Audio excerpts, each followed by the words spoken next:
Who would have thought that an article that starts out with a man killing puppies for his own chocolate craving would turn into an article about why I should not buy ground beef from the store for my own taco night? Well, Norcross did. In his article, Puppies, Pigs, and People, Eating Meat in Marginal Cases, he explains the argument of how factory farm meat should be abolished. Hi, I'm Riley Walsh, and I am a sophomore at the University of South Carolina. In the article, Puppies, Pigs, and People, Eating Meat in Marginal Cases by Alistair Norcross, the two main arguments that he uses to give his point of why factory farm meat should be abolished is that it is morally wrong, and he gives that in the example of puppy murder, and that there is no evidence saying that animals are below humans morally. So there's no evidence to say that we should be killing animals in the first place.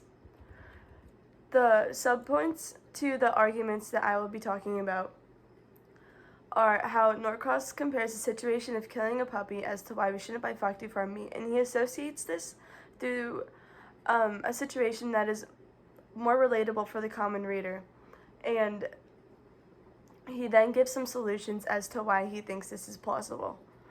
For my second point, I will be discussing the ethical and moral statuses of animals versus humans, mentioning the situations such as the rationality gambit, the marginal cases, and the misconceptions of morals of humans.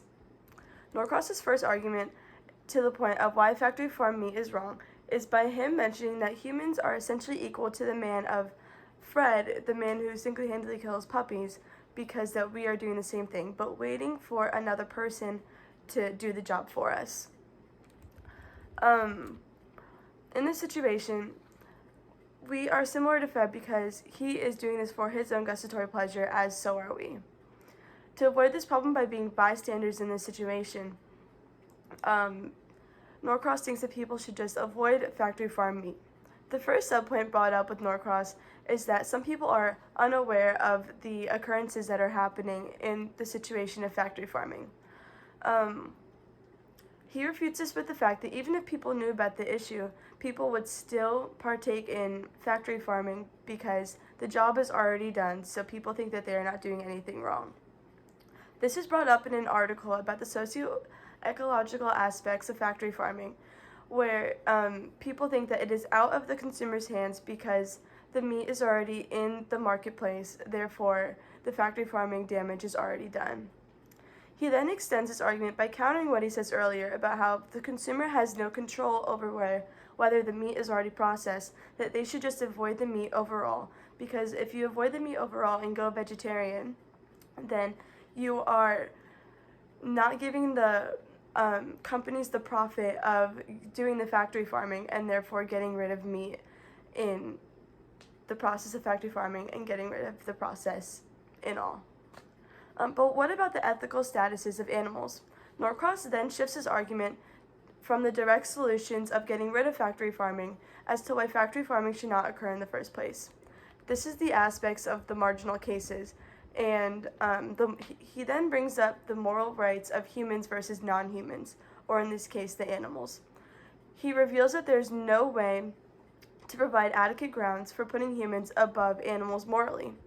The first subpoint that Norcross brings up is the abundance of humans that exist that are not able to engage in moral reflection, whether it be someone who is severely mentally handicapped or an infant that just came out of the womb who does not know anything about the world or moral reasoning or has any moral status at all.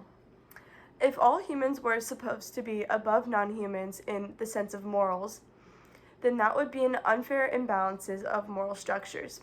But nonetheless, humans still tend to put humans above non-humans, falsely justifying this process of factory farming.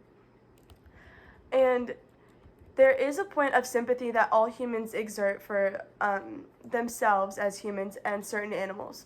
These certain animals tend to be the ones we have domesticated as pets, and such as cat and dogs. And there are many biological guesses as to why this happens, but one article in particular states that it is because humans tend to have more sympathy towards species who have more slightly similar external features to the humans.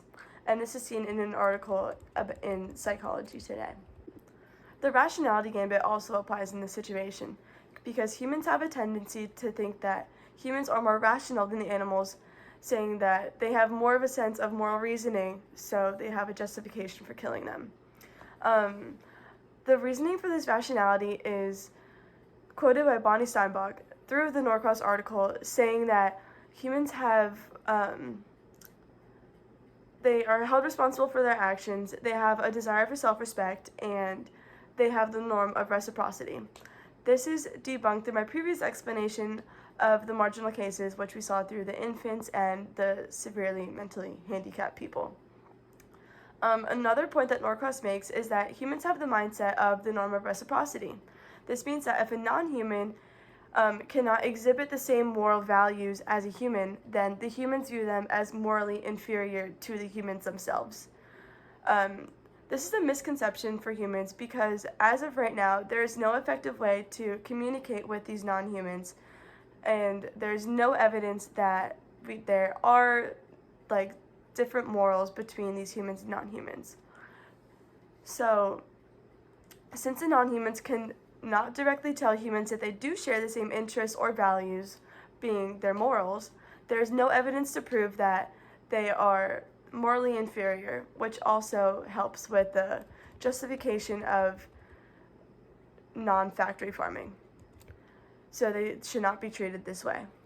The people who go about using this mindset of treating animals and non-humans as if they are morally inferior basically shows that they are using them as property. Showing my visual aid, which I will put on the screen right now, it displays that in a quote-unquote normal situation, dolphins, whales, and elephants have the same rights and are morally considered the same as this tennis shoe, which is a factory-made item. Looking at it this way further proves Norcross's point, and that showing that there is no certain way to show that non-humans are below humans, so there is no moral evidence that they should be treated the same as a tennis shoe. In conclusion, Norcross believes that there is no way to prove that humans are morally above non-humans, meaning that the process of factory farming should be abolished and banished. He develops these ideas by saying that bystanders in the situation of factory farming are just as bad as the people who are doing it first-handedly, and that saying if non-humans and humans are morally the same, that it is morally wrong to kill them for humans' own pleasures since they are morally even. Are these facts that I presented to you through this speech enough to convince you that factory farming should be abolished? Thank you for listening.